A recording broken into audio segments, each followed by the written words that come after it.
Yeah, requested for the movie or for the first year. We're getting really warm.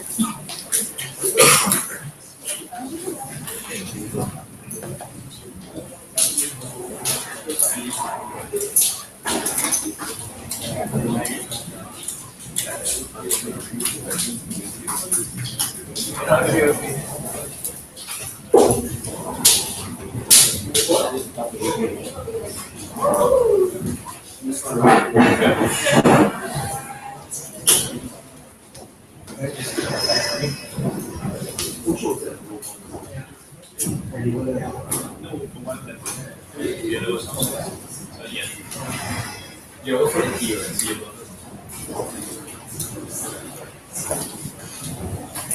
you guys said they were there, they were there, they were big guys. And he was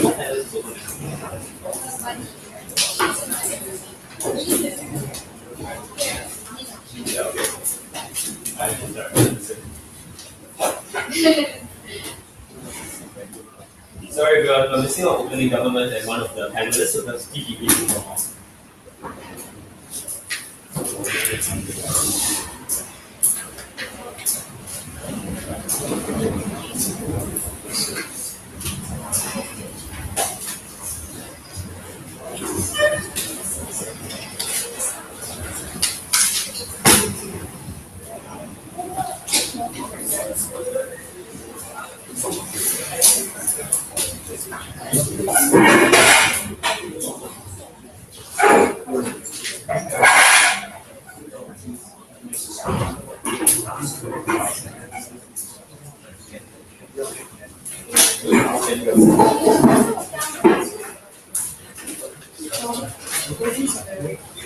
Okay. What is the way about it?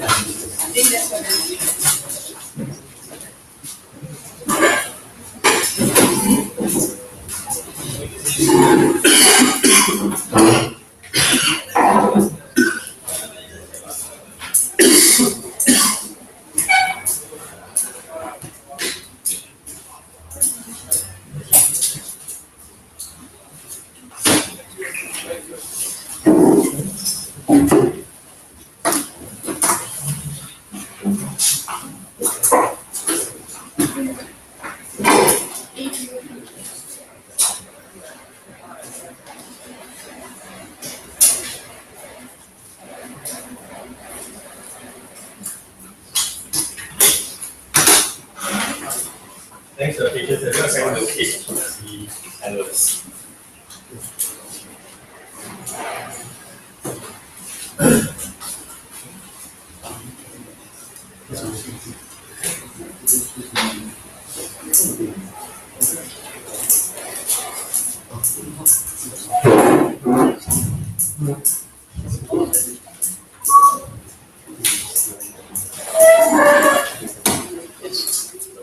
Oh, man. I got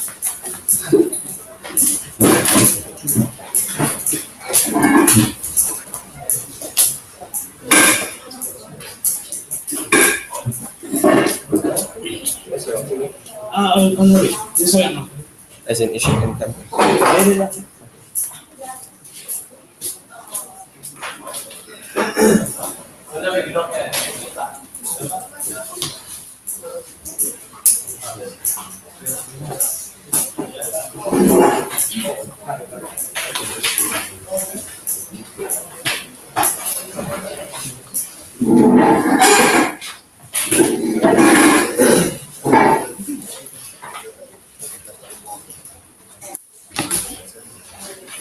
Hi everyone. So welcome going to the 3/4. Before I say anything else, I have to remind everyone that this room is being live streamed. So please do not say or do anything you don't want to be broadcasted to half the English speaking world, who should have better things to do than watch this round. Okay, so quick introductions. My name is Shawn. I'll be chairing this room. On my left is Amanda, and on my right is Bunny, and they'll be the panelists for this round. Before we begin the debate, we're going to do a standard thing. I'm going to ask if you have a preferred gender pronoun with which you'll be referred to throughout this round. Okay, no preference. no preference for both? Yes. Okay. Opening opposition? He. Both. Okay. Closing government? Closing opposition? Right. So, before we begin the round, are there any further questions or clarifications that anyone wants to make? Alright, seeing as there are none, we will move on to begin the debate on the motion this House regrets the Trans-Pacific Partnership. Without further ado, I call upon the Prime Minister to open the case for site government.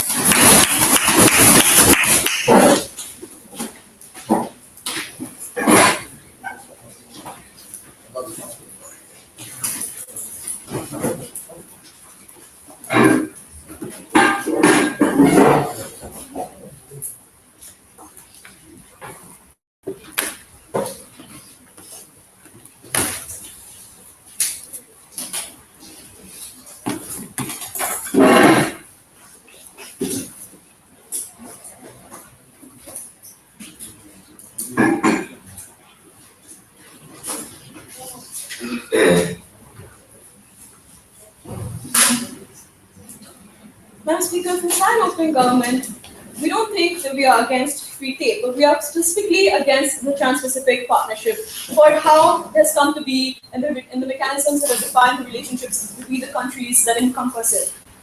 The characteristic that defines TPP is the idea that there's a power asymmetry in the relationship between the countries that are part of it, right? We see that the TPP is composed of powerful nations within Europe and US and within Southeast Asian countries such as Malaysia. This necessarily allows for bigger countries. What we've seen is that in the negotiations, how they've played out is it allows for bigger countries to leverage and strong-arm smaller countries to forgo certain standards when it comes to the production of the goods for their own benefit. So we think that we don't like TPP because it concentrates benefits towards the already powerful and harms smaller nations in the guise that it helps smaller nations because hey, free trade is a great thing and don't you want to export to us. We think that this is the language, we think that in trying to bring about these benefits for smaller countries, they create more harm for them than good, and it's not good for them over the long term. What are the three regards in which we think that TPP has failed? In environmental standards, in human standards, and in the extending of creative life for the powerful nations within these other nations. I'm going to talk to you firstly about environmental standards. Many environmental groups oppose TPP for the following reasons, right? We think that the agreement, as we've seen, as the manifestation of it that we've seen so far, is one that is riddled with loosely defined terminology. This means that there is no definitive standard of what the agreement expects of these countries, what standards of polluter standards or environmental standards it expects these nations to follow. This means that there's a lack of forcible lowering of carbon emissions, and it allows for the leeway within these countries with regards to environmentally friendly practices. Because there's no definitive agreement on polluter standards, it incentivizes these companies to go ahead and conduct bad practices for the gaining of maximum profit. Right? There is no. This is especially hypocritical of rich countries where they're clamoring to summits of climate change and saying that we are here to fight climate change. But in fact, they engage in practices that allows for smaller countries through this agreement to bypass any standards by having a lack of any enforceable standard. Before I move on, yes. Isn't the alternative in the absence of the TPP that this pollution will happen anyway? So at least the TPP does something about it.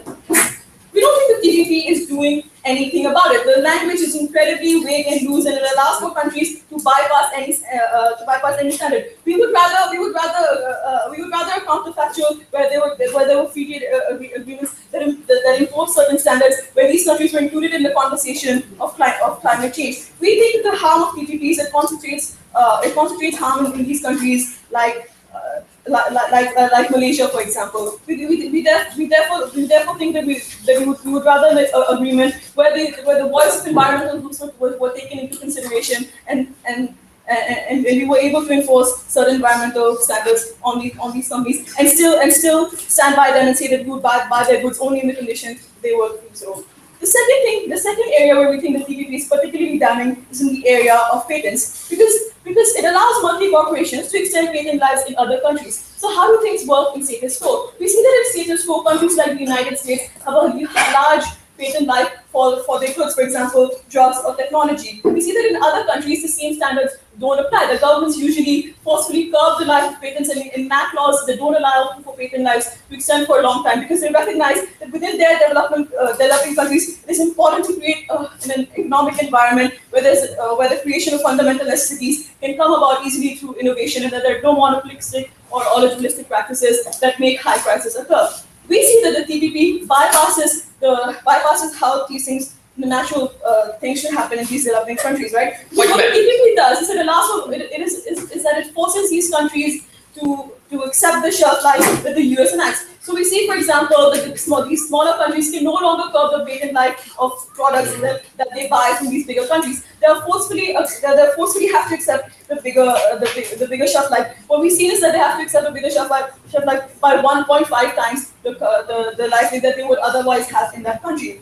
This is bad, right? Because it means that it forcefully keeps prices high in these countries, and it forcefully keeps prices high for the countries that are fundamental necessities for these countries, like things like life-saving medicine and drugs and technology and things like agricultural practices, without which the country could not flourish. It is also damning because it stymies innovation, right? Because anytime someone wants to create copies of the drug, they cannot do so because they're sued. Anytime they want to create a derivative of the drug to help save other lives, or help create a derivative of the technology to engage in better technological practices, they are unable to do so because the patent life is extended so far. So we think that the damning effect of the patent is much higher. We would rather have an agreement where this force is not happening. We think any income that these countries can gain out of exporting goods and products through the TPP is much harmed by the fact that the patents force them to accept artificially high prices for 10 to 15 years plus, to stymie innovation for smaller companies and businessmen for 10 to 15 years. We also think that these countries don't necessarily have to rely on the TPP itself for that income, right? There are many free trade agreements with these countries are often part of things like ASEAN or NAFTA, for example.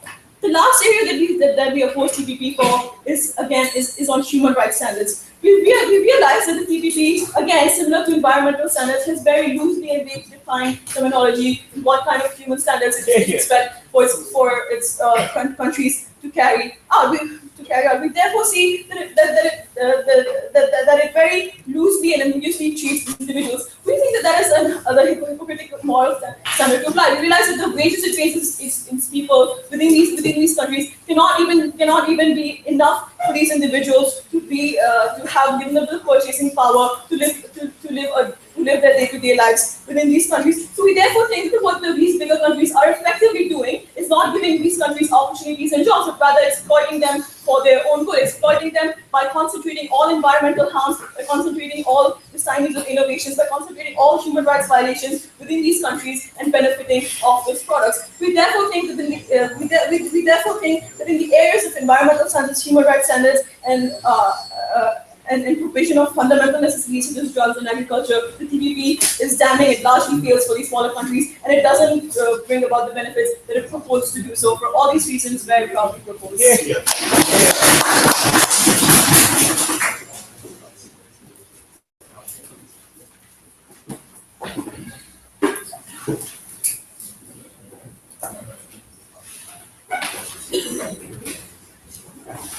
Alright, thank the Prime Minister for her speech and call upon the leader of the opposition to open the case of science. William.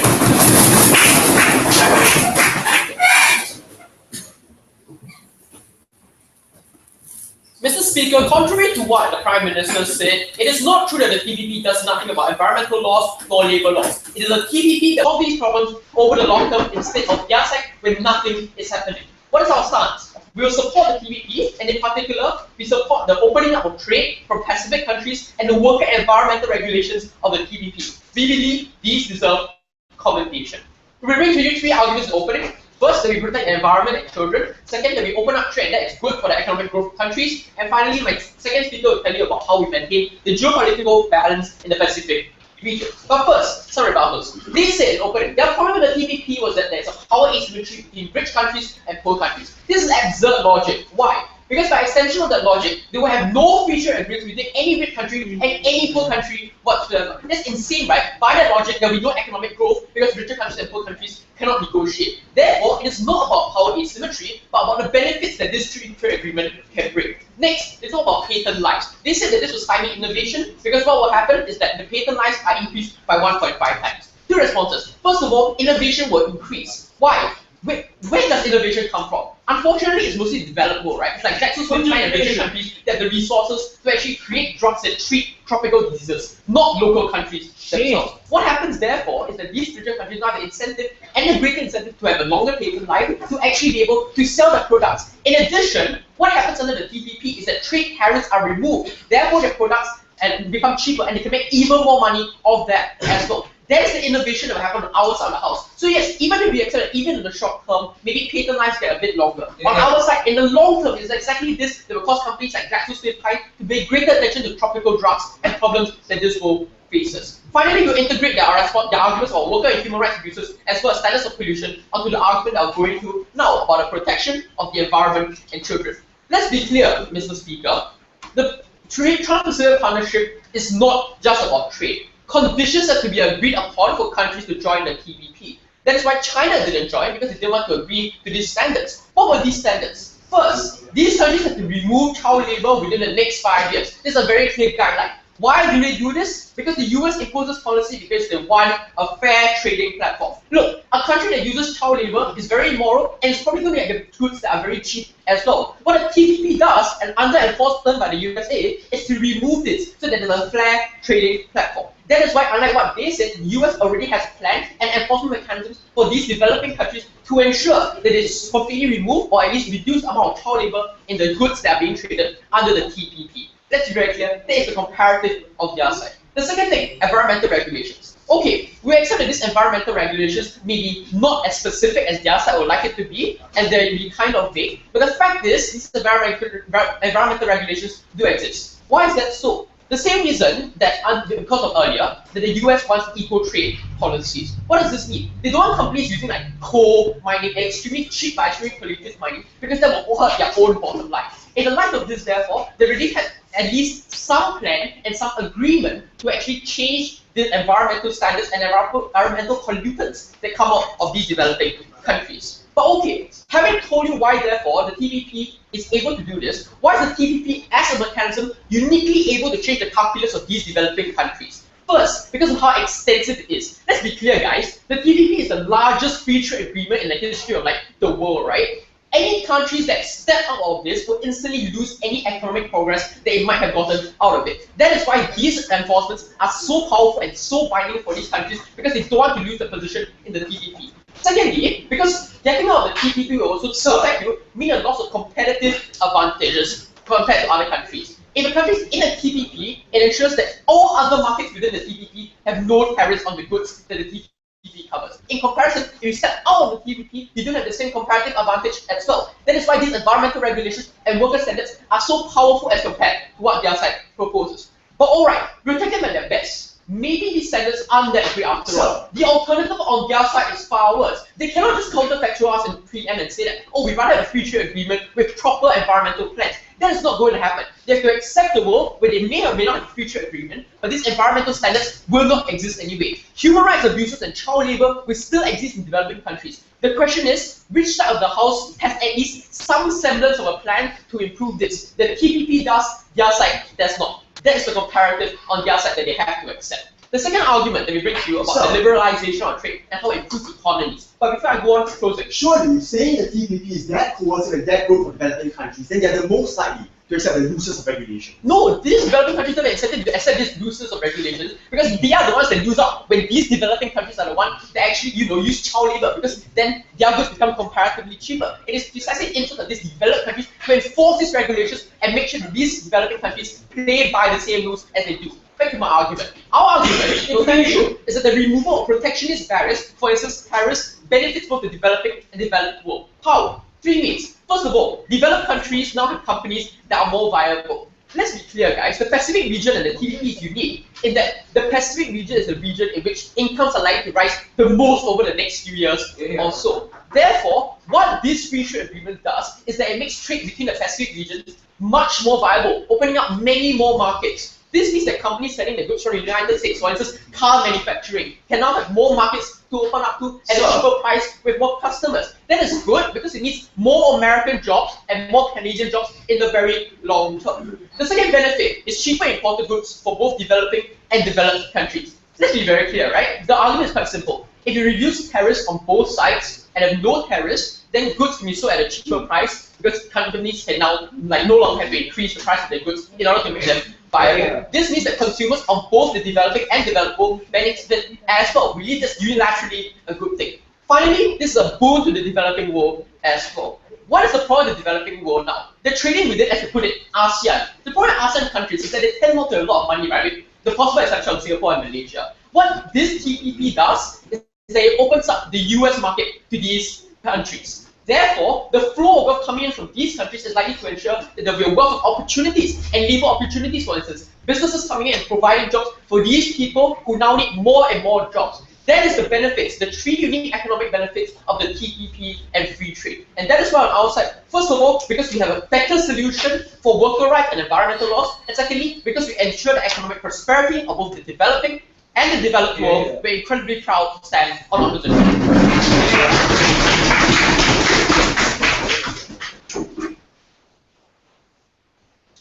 Thank the Leader of Opposition for his speech and call on the Deputy Prime Minister to continue to engage society government. Thank you.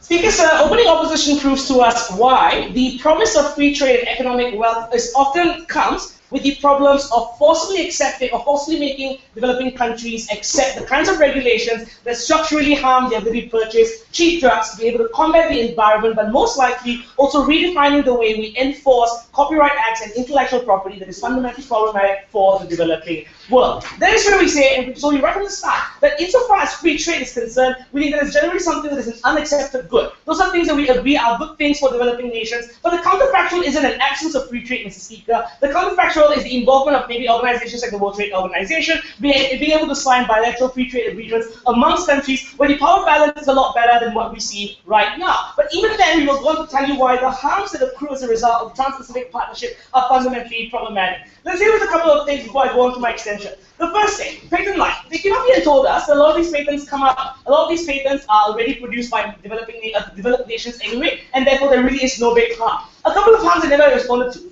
One, the ability for you to extend the duration of your patent validity means that poor countries will never be able to afford or break the monopoly that you have over things like cheap pharmaceuticals, cheap tech that you can be able to use to mechanize and create the types of products that you create. The kind of extension that you then create means that public welfare is severely at risk. Your inability to purchase drugs that they're able to cure even the basics of diseases, the ability for you to mechanize and create the kinds of technology that helps you move away from a labor-derived or from a labor economy is fundamentally problematic. So you are entrenched in a system where you're constantly relying on labor support because big companies come in together to be able to exploit that so that they are able to economically benefit. But secondly, the kinds of wording that is used and the lack of transparency within the Trans-Pacific Partnership means that the kinds of patent laws heavily favor big corporations. So even if tropical medicines are, okay, one, it's a lie to say that the kinds of tropical diseases created like Texas Field Plant. Absolute bullshit. Like South Africa came up with the kinds of medicines to be able to cure the diseases specific to the kinds of diseases that occur within those localized regions. This particular types of weird, loose or lack of transparency means that you are able to go in there, hijack their research and development, be able to outproduce them and outbulk them by making sure that you can study all kinds of innovation that exists within the developing world itself. That's fundamentally problematic because you then remove the ability to be dependent on their own pharmaceutical technology, their own big pharma, their own farmers, their own tech companies, and that's where we say it's fundamentally problematic. That's why we say patents work against that. Secondly, they came up here and told us that, oh, at least you do something about the environment. Well, here's a dose of reality. In the 30 chapters of the Trans-Pacific Partnership, not once does the term climate change even occur, Mr. Speaker, because while in principle people go up there and say all these hateful nonsense about being able to combat environmental problems, not one have countries ever come to a conclusive agreement on what these environmental standards are and what exactly happens in terms of being able to benefit the public. This is at best a whitewashing measure to be able to show that we're doing something without actually doing something. But the problem also then, and this is something they never dealt with, the second problem also then becomes that in the kinds of power institutions that currently exist, big corporations have been able to force things like allowing of laws that allow you to actually have greater amounts of carbon emissions and polluted environments for developing nations that become fundamentally problematic. That's where we say the environment is also harm. They came up and told us that, well, in the absence of these things, they will not occur. No, because insofar as your dependency over multinational corporations for economic trade that keeps you in a manufacturing sector or a manufacturing base exists, then you will never be able to improve your laws that actually protect public welfare. But more than that, the kinds of lack of transparency and loose wording means that corporations can sue governments for the protection of public interest. When you try and create laws that protect and prevent pollution, you are able to be sued, and therefore we say it shifts public welfare into corporate interest, and that's where it becomes a fundamental problem. So the lack of autonomy, the lack of institutional power that governments have in the regulation of public welfare becomes a big problem. So corporations then have the ability to dictate how these types of environmental policies work over a long period of time. That means that the evolution of environmental policies always favor MNCs rather than public interest, and that's where we say we have hostage to this situation that we cannot otherwise change. But before I go on, yes.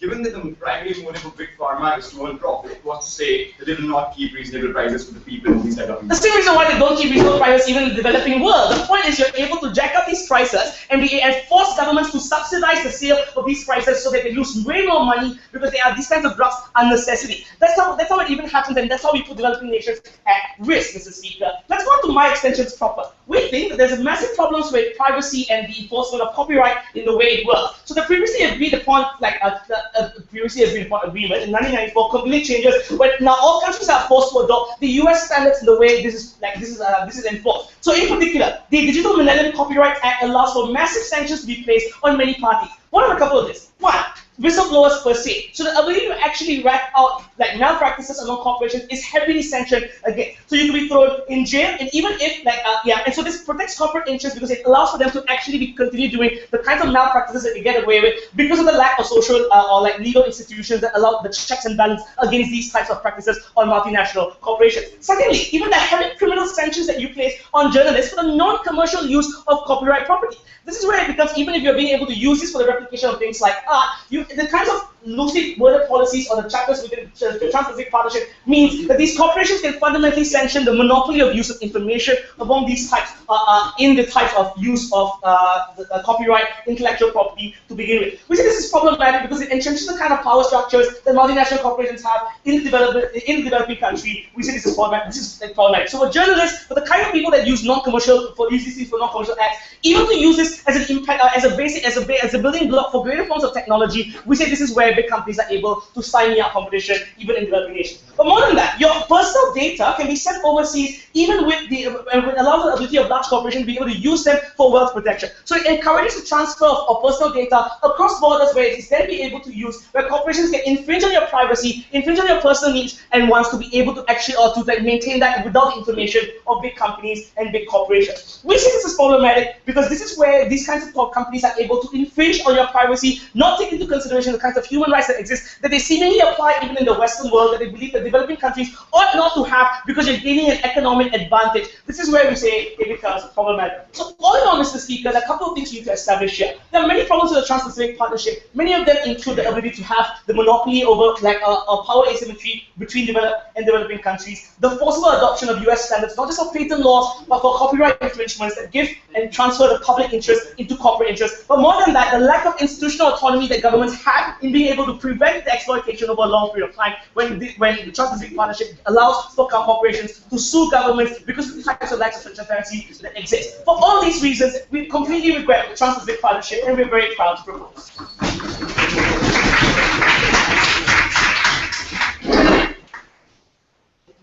Thank the Leader of the Opposition for his speech, and to run off the opening part of the polls, I call from the Deputy Leader of the Opposition.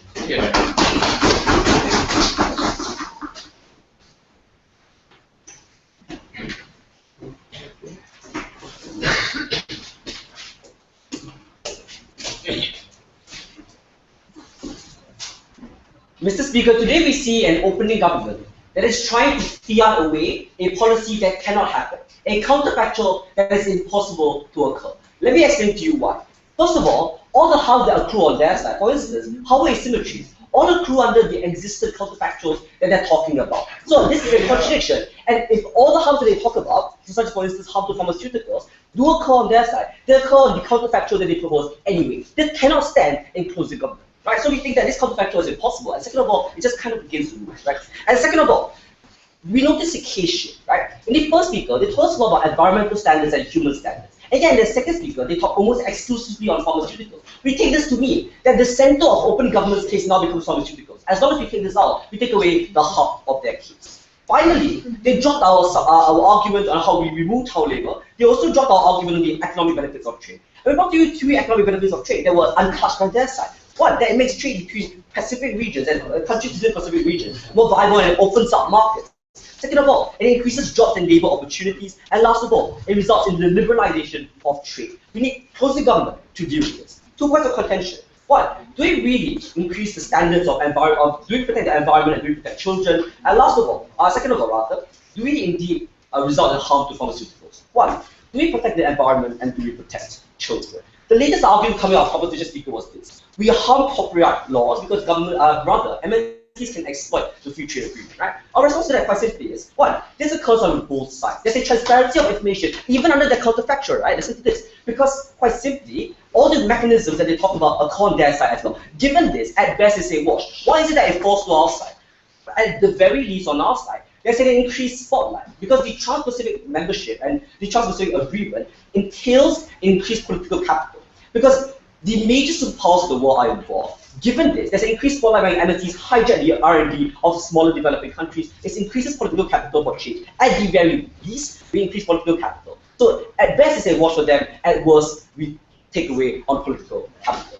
Next, we brought you an argument on protecting the environment and the environment and children. We brought you two unique benefits of our model. One, of extensiveness, and two, of competitive advantages. Neither of which were really dealt with, right? So let's deal with what exactly they brought to us, which was their argument on environmental standards. Their argument was this: the agreement on our side has no enforceable environmental laws. Our first response was untouched by their side, which is that this applies to all agreements. They have no enforceable environmental laws. So on their side, they have to get all these agreements as well, including those in their counterfactual. But more than that, we think that in fact this agreement engenders a platform for discussion, right? Given the fact that this agreement entails countries in the Pacific region, as well as the US and Canada, we argue that this creates a visceral platform by which countries are able to access this and able to discuss issues of environment. So at the very best, at the very least rather, we provide them a platform and a possible avenue to discuss possible environmental regulations. Even if all this isn't true, right, we argue that it's worse on their side.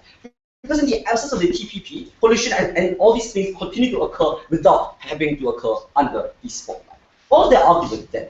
It retreated to human standards, right? About loose and vague definitions of what of human rights regulations, right? To which our response was, first of all, factually there are examples of the agreement actually kind of ameliorating such cases, right? But even if all this isn't true, it's still better than the alternative, right? We'd rather have vague definitions rather than no definitions at all, given the fact that the counterfactual fails. So let's deal with the heart of that case now, on pharmaceuticals and drugs, about the power asymmetry between powerful nations. Well, first of all, we told you that power asymmetry is an argument for regretting all partnerships in the world right now. But second of all, right, we argue that what they said about how poor people can't afford these drugs because of patents, right, is quite simply wrong for a few reasons. One, because patents tend to expire, right? No matter how long patents last, they expire in the long term. At some point, individuals are able to afford these drugs at all. But second of all, our response is that in the long term, this increases innovation, right? GlaxoSmithKline is far more able to be able to pump in the revenue, able to pump in research and development into these countries if their patents are there.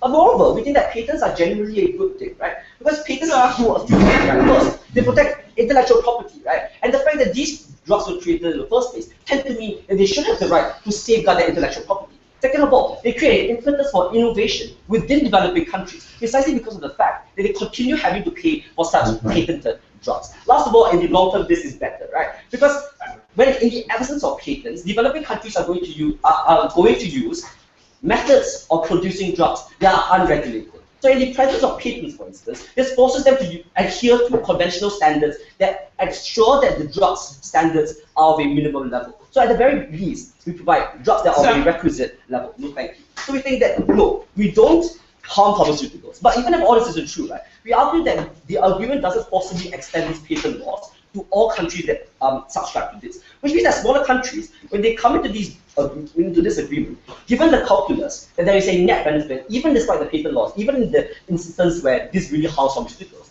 we argue that this is a legitimate choice, whereby they choose free trade over harming the pharmaceuticals. So this is a legitimate choice for these countries. So I'm going to take you in a moment, sir. Now moving on to my argument on perpetuating balance in the Pacific. Before I move on, yes. The lack of transparency in the way the TPP is even worded gives corporations the ability to prevent laws enacted by governments that protect public interest. Why is it a good thing when we allow for corporate interests to continue evolving through the years with the TPP even in effect? Our response to what came earlier, right? This occurs on both sides, right? MNCs are going to continue exploiting this on both sides. But second of all, we think that this is just wrong that the TPP is really that untransparent, right? We think the TPP is pretty opaque. And factually speaking, like for instance, the entire manifesto is available online to anyone who wants to read it, right? So we think it's pretty opaque. People can read it if they want to. Moving back, thesis of this article. The TPP counterbalances China's influence in the Pacific region, hence enabling greater humanistic protection. The problem now is that on their side, there's no TPP, right? So therefore, this means that this results in Sino-hegemony for a number of reasons. What? Because China is the greatest economic giant in the Pacific, right? So this means they can enact economic blackmail. Second of all, because countries want trade links to China, because China tends to be pretty rich. Third, because China has the greatest military might within the Asia-Pacific. This means that China is able to establish a hegemony within the Pacific region in the absence of this agreement. But why does this agreement tend to ameliorate it? Because it engenders greater economic cooperation, rather, between US and Pacific countries, right? And excluding China. And thus it shuts out China and enables US to have increased influence and balance out the pervading influence of China. This is significant for three reasons. One, because China tends to be really exploitative. This is how it extracted concessions after extracting minerals in Africa. Two, the US is a better protector of sovereignty. And last of all, it results in the increased liberalization of Southeast Asia. Side with open government.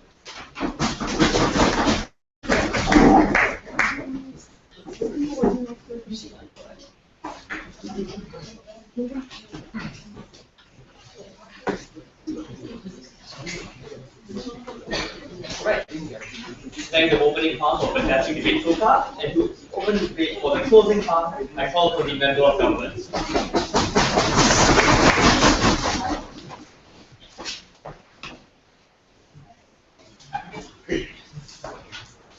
Opening government gave a few generic harms about general free trade agreements. Closing government is going to tell you the specific mechanisms that allow corporations to evade laws because of the creation of the ISDR to the TPP. We're going to talk about how we harm developed countries as well. We are also going to talk about how developing countries are harmed at the other end of the spectrum. Not because some companies jack up prices, because imported goods are, to quote them, too damn cheap for these companies. So those are our three areas of extension for today. But before that, a simple response to their second speaker's argument. They said, we want to exclude China because we want to create a power balance and to avoid the hegemony. Okay, let's just make it clear, China and Philippines are going to join the TPP. So in a short time, this isn't going to be true. Their substantive is rather irrelevant. Moving on, first area of extension, how they legitimize worker abuse. The TPP allows corporations to evade human rights standards and laws, especially in developing countries. Let's establish what is the status quo. Currently, MNCs are subject to the laws of the state that protect workers. This means they could potentially face legal consequences if they do not abide by these laws that protect workers on the ground.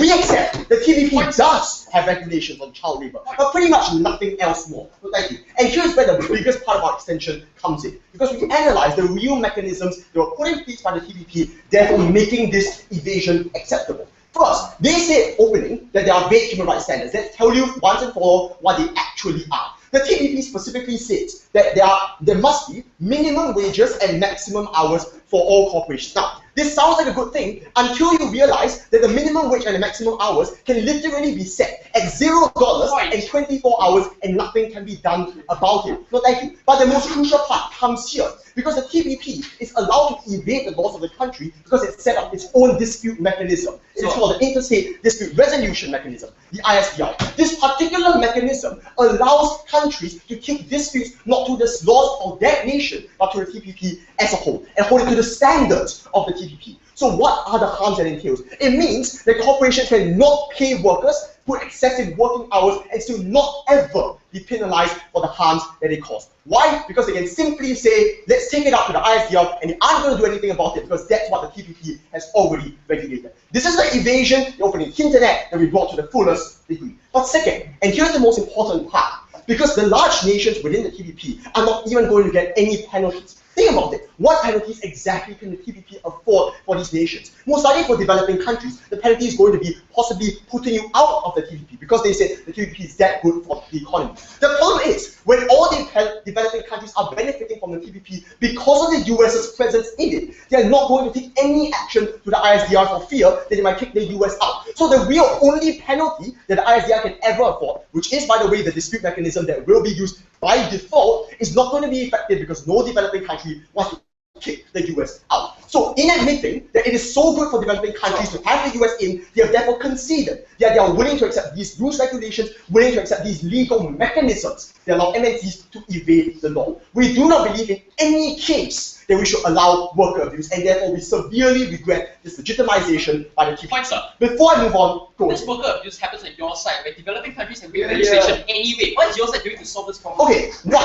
developing countries still have some degree of power. We accept that there's huge power that the MNCs have over developing countries, but at the very least, there can still be lawsuits put in place rather than none at all. I'm going to show you later in my, actually now in my extension, why developing countries will be worse off and actually have more power from MNCs grappling over them because they worsen the economy for developing countries. So let's take their language to the fullest extent. They say they are cheaper imported goods, example, GSK. Yeah, this is a terrible example because GSK has been known for dumping drugs in Africa. We suggest that's what the TPP is going to allow. Because the problem is not when goods are cheap and affordable, the problem is when goods are too cheap and people cannot match these prices. Why? MNCs have economies of scale and huge earnings. They are allowed to lower prices well beneath what developing countries can afford. Listen to their own language. Developing countries will take years before they even produce any sort of medication that is equal to the standards of this such. This means MNCs can lower prices to a degree that these developing countries can never afford to produce these drugs to begin with. But why is this terrible? Because it washes out new businesses in nascent economies. This means that MNCs now literally are the only corporations that are going to be producing your necessities. They're going to be producing your drugs, they're going to be producing your food when you wash them out of your economy. So, if they believe that worker abuse already happens on the outside, and we're gladly willing to admit that because regulations are weak, it's going to be a lot worse, not only because of the ISDR, but also because MNCs now have a far greater stronghold over the economy because they are the only company producing these necessities. What makes this worse is that this already clashes, by the way, with the second speaker's response, is that even after patents expire, no one can do anything about it because many of these corporations are already washed out. Many of these corporations can no longer start up again because of the low prices MNCs can set up. So, with these two extensions, we already deal with the bulk of opening opposition's case. We believe it already takes this to do. But let's explore a third area, which they didn't talk about in the opening house at all, how it worsens income inequality even in powerful nations. And this is important because sometimes the vulnerable don't only exist in developing countries, but the poorest in developed countries as well. This is an important area to explore. Why does this happen? Because the TPP opens up floodgates for cheapest of labours. The Economic Insider recently reported that the greatest beneficiaries from the TPP are going to be people earning more than $88,000 a month. This is a huge amount for many of these individuals. The reason why they're going to be earning the most is this, because they're usually in managerial positions of corporations. This often means that their jobs are not likely to be taken up by the cheap foreign labor that can come from the TPP. Conversely, jobs of individuals on the ground like factory workers, like manufacturing workers, are going to be the ones being taken up. So, on one end, the poorest of individuals in developed countries are going to lose their jobs. On the other end of the spectrum, the richest are going to get more money because of the cheaper labor they can now have. This means that income inequality is going to be worsened. And this exists in the real world. We're not speaking hypotheticals. Because many countries, in fact, use their own example, GSK is already planning to shift 2 of its manufacturing plants over to developing countries in the Pacific Ocean. So we suggest this is terrible for income inequality.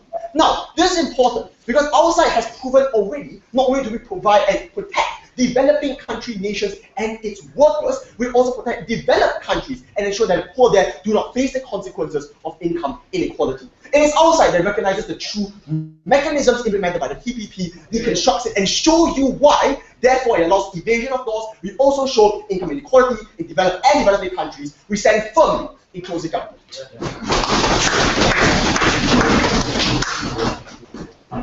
thank the member of government for his speech and call upon the member of opposition to open the case.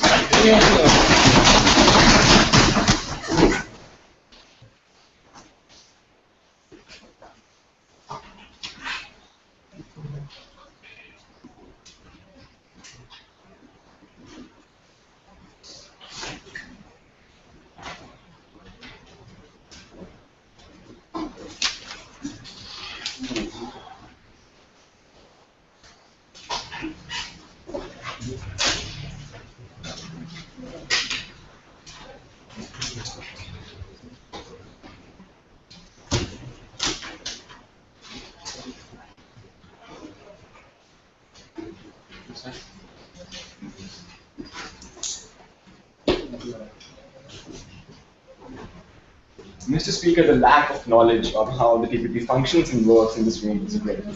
Let me tell the opening government how our parents are amazing for developing countries. Why? Because right now developing countries don't have any enforcement of patents. That doesn't give an incentive to local industries to develop and innovate because they're afraid of being ripped off by the competitors in the developing space. We believe on our side in the long term, we develop more local industries and more local innovation in the developing countries. But more importantly, they're worried about the fact that countries are dependent. That's because local industries have no incentive to develop without labor laws. We believe that TPP imposes both of these things to have better innovation and local industries in the developing countries. But more importantly, let's talk about CG. They say that it's far worse when the products are too cheap and cannot compete. That means protection measures are best. Let me give them a little econs 101. Because when you develop free trade agreements, countries on their own scale develop a notion of competitive advantage. People develop things that they're good at. People develop things that they're best at, and that means that it's better as a trade agreement between different countries where people can develop what they're best at in their respective industries and in their respective nations. We believe it's far better when the TPP is implemented and the and the developing countries in the Asian market, please sit down, in the Asian market have a right to develop and access to the free market in terms of what they're best at.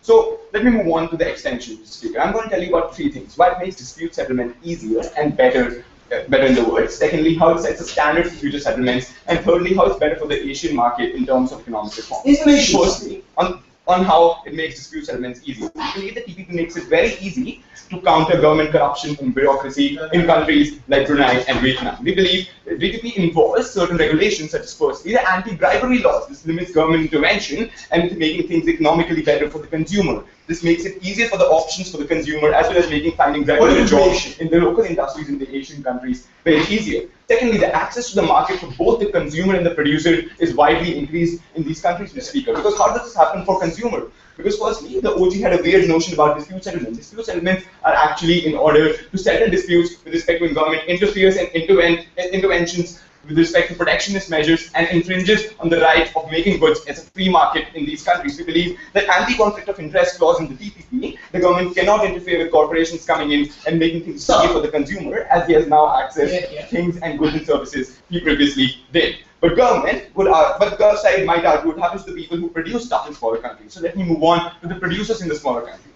With the coming in of the red tape on custom duties in the economic world and the shipping duties being highly minimized with respect to the TPP, it makes it far better for the small and medium enterprises in these developing countries to develop their own things that they're good at. We believe this makes the previously unopened market for these countries very accessible because, for example, we see the dairy industry in New Zealand, we see the rice in Brunei being accessible to the whole of the world and them providing these things 40% of the world economy, Mr. Speaker, and we believe that's a very good thing for these developing countries. And more importantly, the TPP also comes with the Knowledge and Information Trade and Protection Act, Mr. Speaker, and we believe it's far better that these developing countries are able to innovate and match up the expectations that comes with the Western world. We believe it's far better for these countries to get involved in the TPP. But how does it serve as a standard for future settlements, Mr. Speaker? We believe further that TPP serves as a template for future better settlements. We agree that TPP has some drawbacks, but it makes it that doesn't make it that we need to regret it. Right. It makes it for far better regulations in the future because the TPP also serves as a political tool in these smaller Asian markets, Mr. Speaker. But more importantly, Mr. Speaker, the TPP serves as a better template and a better blueprint for future settlements like the ASEAN Economic Charter, Mr. Speaker.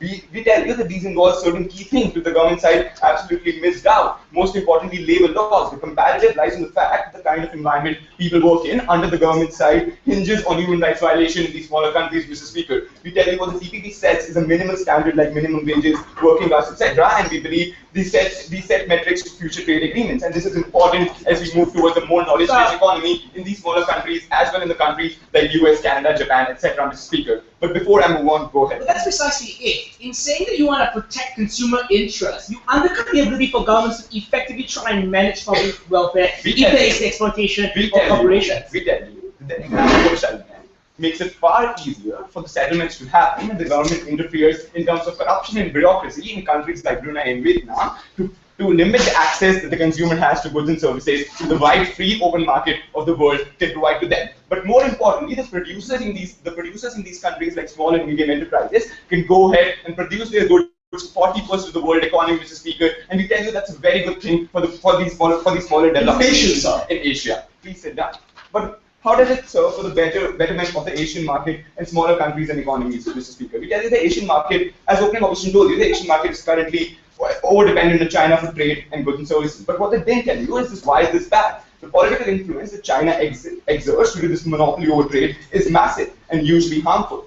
The way it can influence which governments come into power, which parties come into power in these smaller countries by the use of economic influence and trade barriers on these countries and sanctions that it can apply on these countries is usually harmful because and are harmed by China. It does not let these kind of treaties or free trade agreements with other countries for these smaller countries ever happen, Mr. Speaker. And that's why we believe that the influence of China needs to be minimalized in these countries, and that's why we believe that TPP is the best way to do so. Because firstly, this influence is reduced, and the dependence on China for trade for these countries is minimalized. But secondly, Mr. Speaker, and more importantly, it makes China come up to the standards of trade and financial fair play with the world. And we believe it's far important that China plays a fair role in this world with respect to trade with these smaller countries as well as the Western world. We believe that given that TPP would in the future have China and Philippines as agreed by both sides, we believe that it will and should come up to the standards that the world plays at with respect to trade. But more importantly, it makes it easier for these countries in the Asia-Pacific region to have economic reforms, Mr. Speaker. For example, Japan and Shinzo Abe can go ahead with economic reforms, and it opens the gates for reducing tariffs in these countries, for reducing duties in these countries, and makes it far easier for the countries to grow out of the economic downturn that they have been a part of for the past decades, Mr. Speaker. And we tell you, at the end of the day, TPP makes it far easier for the countries in these developing world. So what did we told you today, Mr. Speaker? We told you that dispute settlement is far better for the consumer as well as the producer in these smaller countries as well as the big countries. We told you while parents are amazing to set up standards and structures for these smaller countries, we also told you how it's better for future settlements, and finally we told you how it's better for the Asian economic market, and that is why we believe that CEO takes the debate.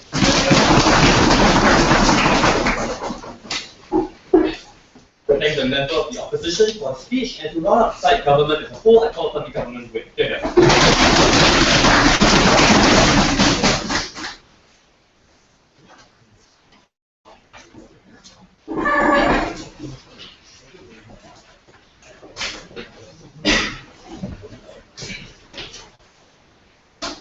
In an attempt to solve equality, the TPP has only engendered inequality.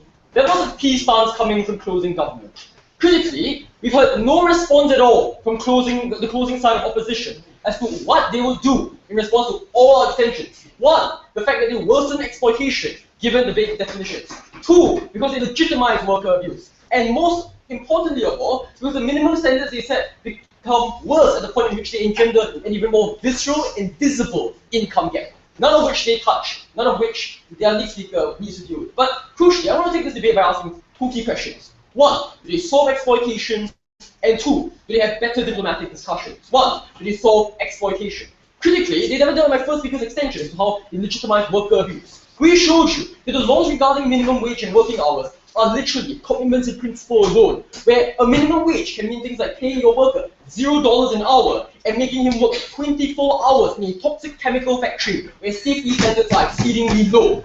Given the legal loophole for MNCs, no thank you both of you. To evade the law, we would argue that by saying the TPP will enforce this, is an entire commitment that doesn't make sense because nothing is going to be done at all. This is significant because they generate perception that something is being done when nothing is being done at all. And crucially, this means that individual MNCs are able to escape from this exploitation and are going to be able to continue to carry this out. The next argument they presented to us was this notion that, well, the TPP empowers free trade. Well, okay, for one, our extension already deals with this, but more than that, we would argue that this is a bad thing. Critically, we are fine and we agree, in fact, concede entirely that goods may be marginally cheaper through the TPP. But the huge problem is this: at the point in which the TPP allows developed countries to engage in goods dumping because of the lack of trade barriers, what happens is that they push out and drive away local economies and the niche industries that form the bulk of these local economies. As a consequence, they also never dealt with this extension. But more significantly, this means that less developed countries, their very economies become beholden to the power of Western MNCs, who are able now to hold these countries hostage because of the huge influence they have over these industries. Critically, this means that local economies lose their independence and lose their autonomy. We refuse to subject such local economies to lose their sovereignty in the grand scheme of things, just because we want cheaper goods. Crucially, these cheaper goods become toxic at a point. They become too cheap and outcompete these local economies. But last of all, in an attempt to save all their case, they said, well, the TPP will enact these minimum standards. Okay, for one, this doesn't tally up with the reality of the situation. They want to say that, well, this will solve corruption. But the fact of the matter is, the TPP has continued to allow Vietnam officials to extort millions and billions of dollars. It hasn't done anything to corruption and the drug use that we've seen in Brunei. So altogether, we believe this is a commitment in principle and it's alone. The legal jargon they are talking about is one that is exceedingly vague, and as a consequence, something we cannot abide by. But more than that, even if we concede and take them at their best, assume for a moment that, well, this legal jargon is effective, we would argue that the ISDR is an inefficacious organization to implement this legal jargon, because it's a watchdog of the countries that own the TPP. As a consequence, they lack the guts and the political will to drive up any sort of sincere legislative change. But before I move on, opening. Child labour is being banned under the TPP. In your side, how would this have been done? Right. The child labour is presumably being banned, but have we seen child workers being, have we seen individuals stop sending their children to work in factories in Vietnam? The answer is no. Critically, you need to deal with the two strands of analysis. One, that the jargons put in place in the TPP are way too vague, and as a consequence, principles that we cannot enact. But second of all, that the body you want to implement it on is one that is inefficacious because it's corrupt and presumably a watchdog of the TPP in itself. This is symptomatic of corruption that you cannot simply stand out through the TPP. But most crucially, this generates a perception that something is being done when nothing is being done at all. More significantly, we also forwarded a second extension as to how they worsen the income gap between workers altogether. Their only response was, well, this won't occur, presumably because of their magical fantasy of the TPP. No, this is not true. This doesn't tackle the exact analysis you got to. That the TPP is a mechanism through which corporations are able to engender this sort of income inequality. Because the average worker in the developed country is sacrificed at the point these companies are able to access far cheaper alternatives in less developed countries. This explains why the GSK, their shining beacon and their shining example, has already cut 2,600 employees this year alone. More about to come.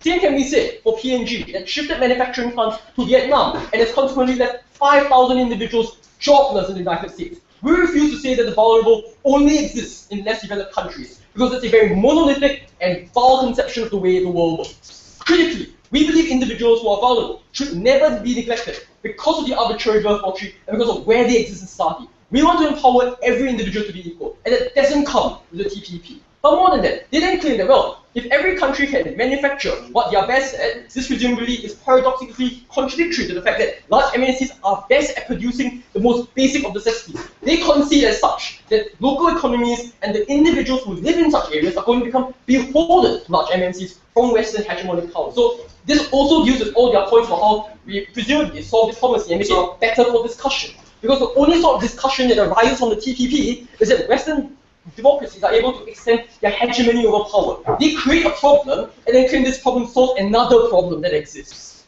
Second question, do we really empower diplomacy? Crucially, what I've just said dovetails into this argument, because they don't prevent the hegemony of power and the economic clout that China already possesses. First of all, we already showed you that the Philippines as well as China are already engaging in discussions to join the TPP. So even if they are ostensibly, even if these benefits exist, they're going to exist for a really, really short term. Presumably because China and the Philippines are going to join the TPP. But second of all, we believe that the subtext of this argument is rather vague, because it goes something along the lines of, we'll create a problem and then claim these are the benefits of what we solve. This is ridiculous altogether. But lots of all, they don't make dispute settlements anywhere easier. This is simply untrue and doesn't have up with reality. Critically, because many countries have been able to abscond with individuals being able to exert their influence unnaturally and illegally onto others. But more than that, this is a contradiction to the very principle of the TPP. Because in the TPP, one of the clauses does in fact say that all countries in this resolution will be treated equally. If they believe that sovereignty is something we can neglect altogether, because the TPP is going to be an effective enough mechanism to circumvent this sovereignty and impose so overt measures on the law that we can influence the legislature of local economies and local countries, then we would argue this is an entire tension to the very virtue, the very principles behind the TPP. This is a tension that we haven't had a response for, and we need a response in their following speaker. Crucially, what have we shown you? We showed you that closing opposition will try to have their cake and eat it all together. Because all your arguments are premised on selectively cherry-picking certain parts of the TPP that A, don't exist, B, contradict the very principles. And because we protect the poor and we don't engender the equality that's a result of the TPP, side with closing government. I thank the government for its speech and round up the debate as a whole. I have on the opposition with.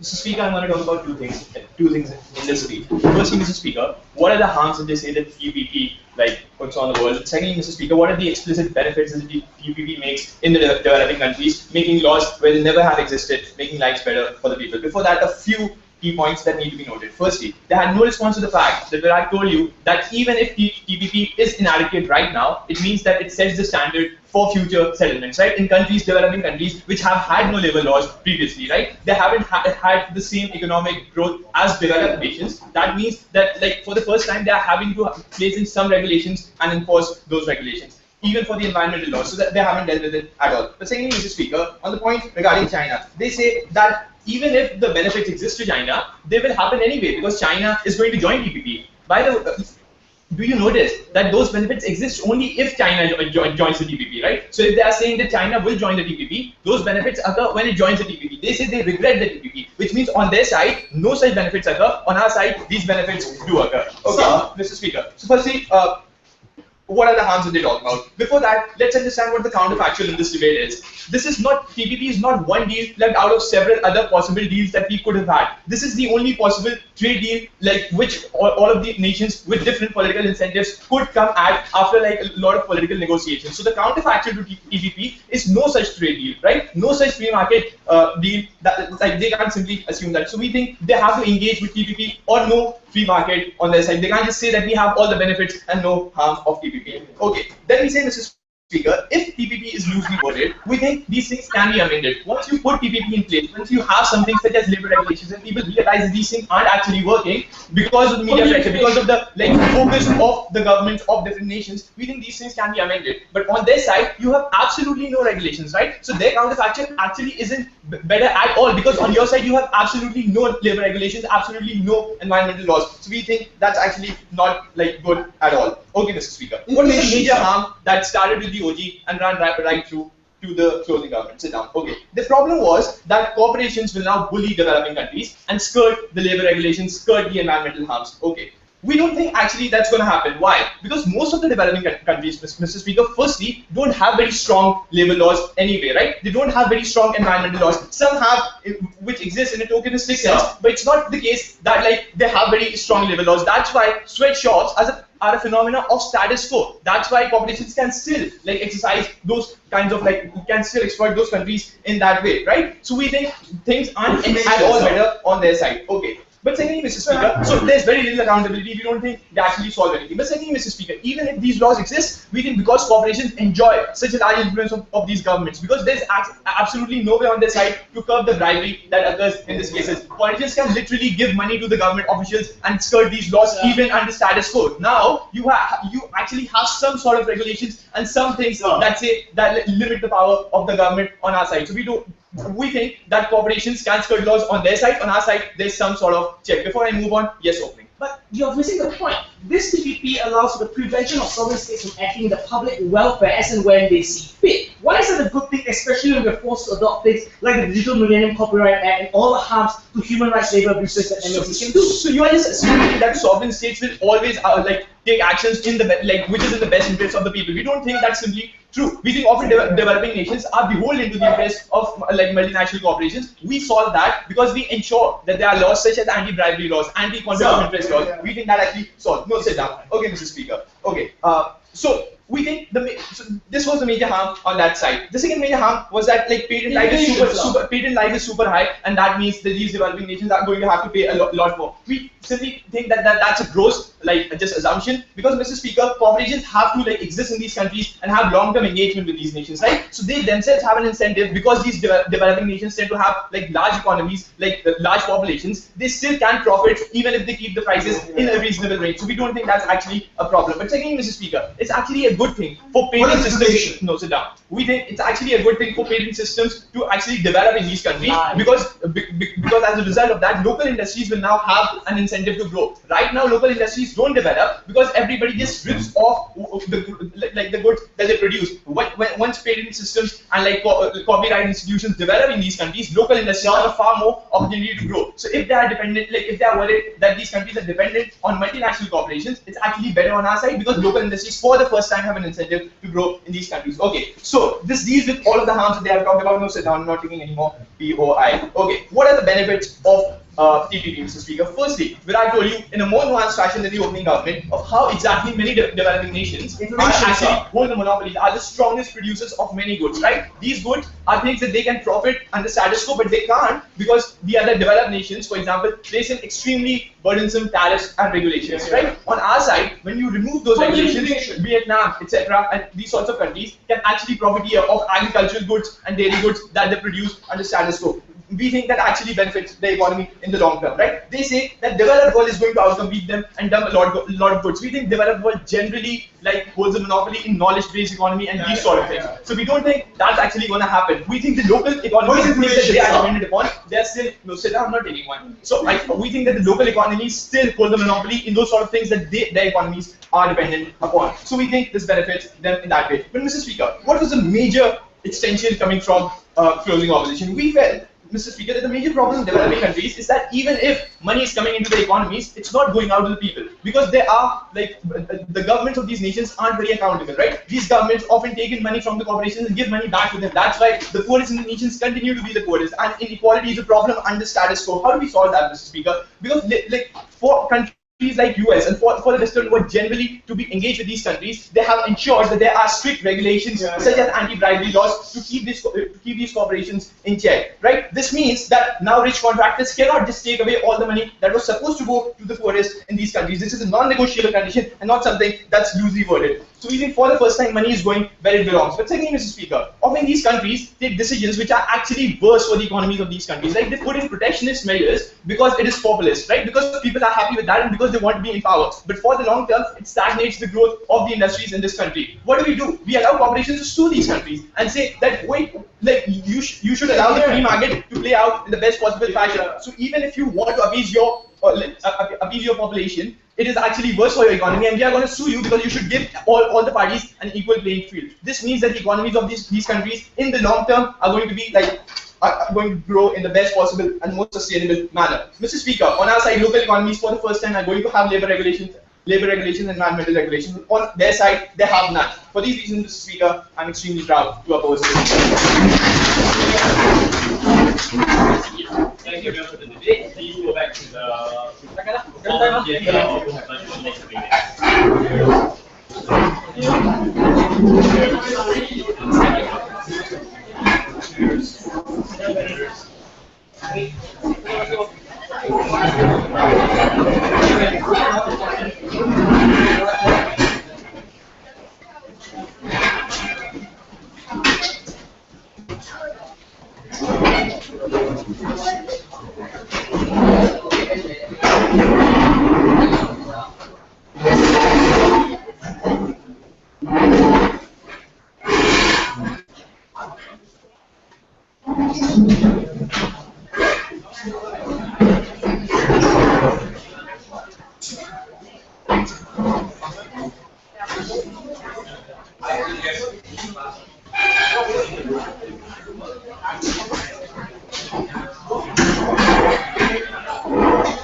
Even if you put in some regulations in Vietnam, the wage differential between Vietnam and the US is still massive, right? It's still much more profitable for these companies to use in Vietnam, or Vietnamese don't use in Vietnam than sell in Vietnam. Right? That's just very simple way why it's not like the Europe run these things. And some of politics, like why the US not like how it improves stuff, right? Why the US scientists to run a small country? Because they see the interest in increasing their Asian data, right? More that's why unlike like one country like Australia, because all other countries have incentive to sign this stuff. Unlike the US, the last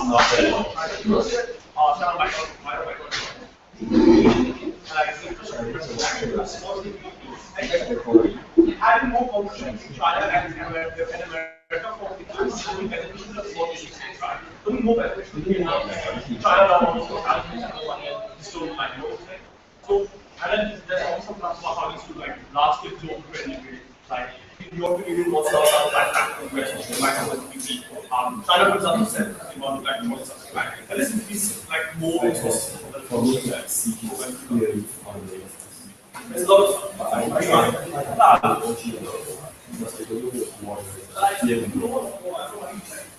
so that very quickly I go through this obvious to me so I accept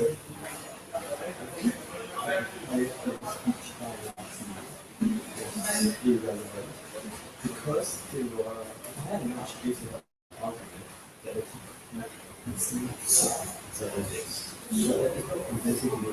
harm of the TPP, which yellow then calls out and says here's the counterfactual and that it won't be. You need to show us active harm. I think DPM shows harm. And that will be hopefully fails you any of it. I did not understand much of that speech. So I don't know if you can do more. Like I can see the decision and I see the problem, but the reason why I was still that is given the case that once I was really engaged with how to engage with the audience more, whereas I could always really good to dismiss it. I get the counterfactual is impossible, fine, I can accept that as a response. You can't keep telling all of these harms exist anyway and you stop it. You need to tell me why. These harms necessarily do not exist because of TPP and second regulation. All the benefits are away. Yeah. I think at the point at which Oxford spends 5 minutes scheme, I think the half or 2 minutes talking about the benefits, that's pretty compelling. But I also think like in terms of relevance and contribution, I think that Jose government already sufficiently and overwhelmingly took up the whole opposition bench. So due to the standing, some of the ideas that they did expound on did actually start in government. So as a whole, OG's contribution is still more relevant than Ho's. But is it time to realize or something CG said in government? That's true. But I think like definitely CG did be more honest about what OG did. But the three OG and O as not understanding what they did pick up over. I think even open houses, there was still very strong arguments that I found were to the extent they were nuanced, they were compelling enough, especially from the DPM, that needed a lot of responsibility. And I thought that yellow as over the value areas, yellow needed to start that building for the to take that go through the standard. So I think probably I agree.